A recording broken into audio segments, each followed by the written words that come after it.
ವಂಚಿಸಿದ್ದಾನೆ ಅನ್ನೋದು ಹೊಸ ವಿಚಾರ. ಈಗ ಯುವರಾಜನ ಮೋಸದ ಬಲೆಗೆ ವಿದ್ಯಾರ್ಥಿಗಳು ಕೂಡ ಬಿದ್ದಿದ್ದಾರೆ. ದೊಡ್ಡ ದೊಡ್ಡ ಗಣ್ಯ ವ್ಯಕ್ತಿಗಳು ಅಷ್ಟೇ ಅಲ್ಲ, ರಾಜಕೀಯ ವ್ಯಕ್ತಿಗಳು, ಸರ್ಕಾರಿ ಅಧಿಕಾರಿಗಳು ಅಷ್ಟೇ ಅಲ್ಲ, ವಿದ್ಯಾರ್ಥಿಗಳಿಗೂ ಕೂಡ ಈತ ವಂಚನೆ ಮಾಡಿದ್ದಾನೆ. ಯಾವ ತರ ವಿದ್ಯಾರ್ಥಿಗಳಿಗೆ ಈ ಯುವರಾಜ್ ಅಲಿಯಾಸ್ ಸ್ವಾಮಿ ವಂಚನೆ ಮಾಡಿದ್ದಾನೆ ಅಂದ್ರೆ, ಮೆಡಿಕಲ್ ಮತ್ತೆ BDS ಸೀಟ್ ಕೊಡಿಸ್ತೀನಿ ಅಂತ ದೋಖಾ ಮಾಡಿದ್ದಾನೆ. ಲಕ್ಷದಿಂದ ಹಿಡಿದು ಕೋಟಿಗಟ್ಟಲೆ ಒಂದೊಂದು ಸೀಟ್ಗೆ ಅಂತ ಹಣವನ್ನ ಪಡ್ಕೊಂಡು ಚೀಟಿಂಗ್ ಮಾಡಿದ್ದಾನೆ ಅನ್ನೋದು ಹೊಸ ಆರೋಪ. ಹಣ ಕೊಟ್ಟು ಮೋಸ ಹೋಗಿದ್ದಾರೆ ವಿದ್ಯಾರ್ಥಿಗಳು, ಅವರೆಲ್ಲ ಕಂಪ್ಲೇಂಟ್ ಕೊಟ್ಟಿದ್ದಾರೆ. ವಂಚಕ ಯುವರಾಜ್ ವಿರುದ್ಧ ಮತ್ತಷ್ಟು ಕೇಸ್ಗಳು ಈಗ ದಿನ ಕಳೆದಂತೆ ದಾಖಲಾಗ್ತಾ ಇದೆ. ನಗರದ ಹಲವು ಠಾಣೆಗಳಲ್ಲಿ ಈತನ ವಿರುದ್ಧ ಕೇಸ್ಗಳು ದಾಖಲಾಗ್ತಲೇ ಇದೆ.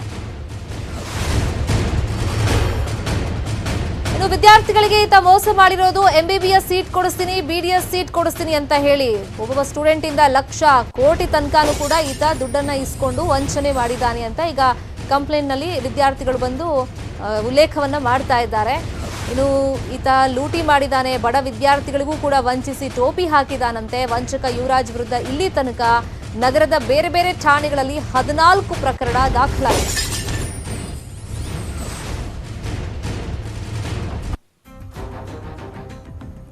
ಕೇಸ್ ನಂಬರ್ 1 ನೋಡೋದಾದ್ರೆ ಸುಧೀಂದ್ರ ರೆಡ್ಡಿ ಅವರು ಕೊಟ್ಟಿದ್ದು. ಇನ್ನು KSRTC ಚೇರ್ಮನ್ ಮಾಡೋದಾಗಿ ವಂಚನೆಯನ್ನ ಮಾಡಿದ್ದಾರೆ ಅಂತ, ಅವ್ರ ಹತ್ರ 1 ಕೋಟಿ ಹಣವನ್ನ ಈತ ಪಡ್ಕೊಂಡಿದ್ದ, ನಿಮ್ಗೆ ಕೆಲಸ ಕೊಡಿಸ್ತೀನಿ ಅಂತ.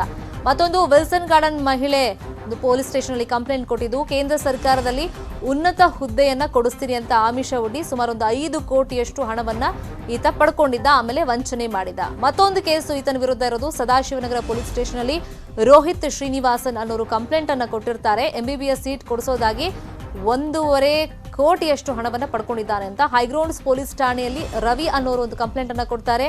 ರಿಯಲ್ ಎಸ್ಟೇಟ್ಗೆ ಜಮೀನು ಕೊಡಿಸೋದಾಗಿ ವಂಚನೆಯನ್ನ ಮಾಡಿದ್ದಾನೆ. ಅವ್ರ ಹತ್ರ ಸುಮಾರು 6.5 ಕೋಟಿಯಷ್ಟು ದುಡ್ಡನ್ನ ಪಡ್ಕೊಂಡಿದ್ದಾನೆ ಅಂತ. ಇನ್ನು ಹೈಗ್ರೌಂಡ್ಸ್ ಪೊಲೀಸ್ ಠಾಣೆಯಲ್ಲಿ ರವಿ ಅನ್ನೋರು ಕಂಪ್ಲೇಂಟ್ ಕೊಟ್ಟಿರೋದು. ಇನ್ನು ಅದೇ ಪೊಲೀಸ್ ಸ್ಟೇಷನ್ ಅಲ್ಲಿ ಆನಂದ್ ಕುಮಾರ್ ಅನ್ನೋರು ಕೂಡ ದೂರು ಕೊಡ್ತಾರೆ. ಸೆಂಟ್ರಲ್ ಸಿಲ್ಕ್ ಬೋರ್ಡ್ ಚೇರ್ಮನ್ ಮಾಡ್ತೀನಿ ಅಂತ ಆಮಿಷ ಒಡ್ಡಿ 1.5 ಕೋಟಿಯಷ್ಟು ಹಣವನ್ನ ಈತ ನನ್ನ ಹತ್ರ ಪಡ್ಕೊಂಡು ದೋಖಾ ಮಾಡಿದ್ದಾನೆ ಅಂತ. ಮತ್ತೊಂದು ಕೇಸು ಅನ್ನಪೂರ್ಣೇಶ್ವರಿ ನಗರ ಪೊಲೀಸ್ ಸ್ಟೇಷನ್ ಅಲ್ಲಿ ನರಸಿಂಹಸ್ವಾಮಿ ಜಿ ಅನ್ನೋರು ಒಂದು ಕಂಪ್ಲೇಂಟ್ ಅನ್ನ ಕೊಟ್ಟಿರ್ತಾರೆ. ಇಲ್ಲಿ AEE ಕೆಲಸ ಕೊಡಿಸೋದಾಗಿ 30 ಲಕ್ಷ ಲಂಚವನ್ನ ಈತ ಪಡ್ಕೊಂಡಿದ್ದ ಅಂತ ಹೇಳಿ. ಉಪ್ಪಾರಪೇಟೆ ಪೊಲೀಸ್ ಠಾಣೆಯಲ್ಲಿ ಒಂದು ಕಂಪ್ಲೇಂಟು, BDS ಸೀಟ್ ಕೊಡಿಸೋದಾಗಿ ವಂಚನೆ ಮಾಡಿದ್ದಾನೆ ಈ ಯುವರಾಜ್ ಅಲಿಯಾಸ್ ಸ್ವಾಮಿ ಅಂತ.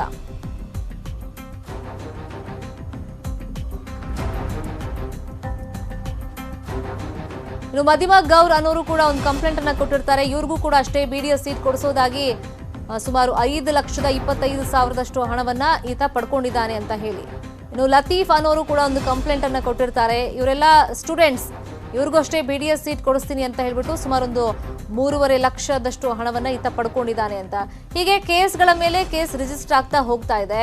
ಈಗ ತುಂಬಾ ಜನ ವಿದ್ಯಾರ್ಥಿಗಳಿಗೂ ಕೂಡ ಈತ ಮೋಸ ಮಾಡಿಸಿದ್ದಾನೆ. MBBS ಮತ್ತೆ BDS ಸೀಟ್ ಕೊಡಿಸ್ತೀನಿ ಅಂತ ಕೆಲವರ ಹತ್ರ ಲಕ್ಷಾಂತರ ರೂಪಾಯಿ ಇಸ್ಕೊಂಡಿದ್ದಾನೆ. ಇನ್ನು ಕೆಲವರ ಹತ್ರ ಕೋಟಿಯಷ್ಟು ಹಣವನ್ನು ಈತ ಇಸ್ಕೊಂಡಿದ್ದಾನೆ ಅನ್ನೋದು ಗೊತ್ತಾಗಿದೆ. ಈಗ ಬೇರೆ ಬೇರೆ ಪೊಲೀಸ್ ಸ್ಟೇಷನ್ ಅಲ್ಲಿ ಈ ಯುವರಾಜ್ ಅಲಿಯಾಸ್ ಸ್ವಾಮಿ ವಿರುದ್ಧವಾಗಿ 14 ಪ್ರಕರಣಗಳು ಇಲ್ಲಿ ತನಕ ದಾಖಲಾಗಿರೋದು.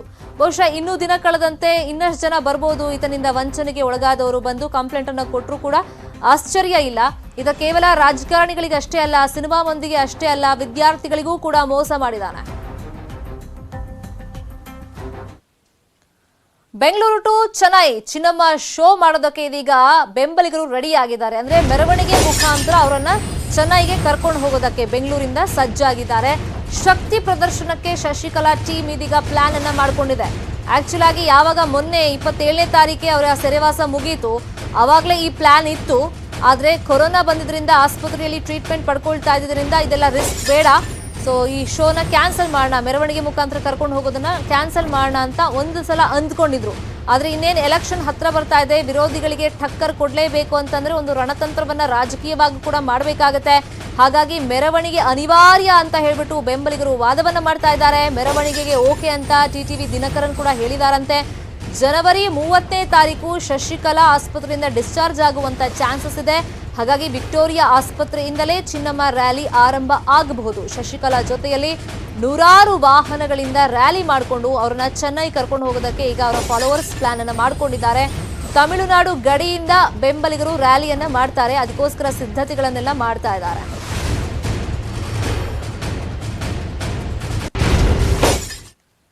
ಮತ್ತಷ್ಟು ನ್ಯೂಸ್ ಅಪ್ಡೇಟ್ಸ್ ಬ್ರೇಕ್ ಆದ್ಮೇಲೆ.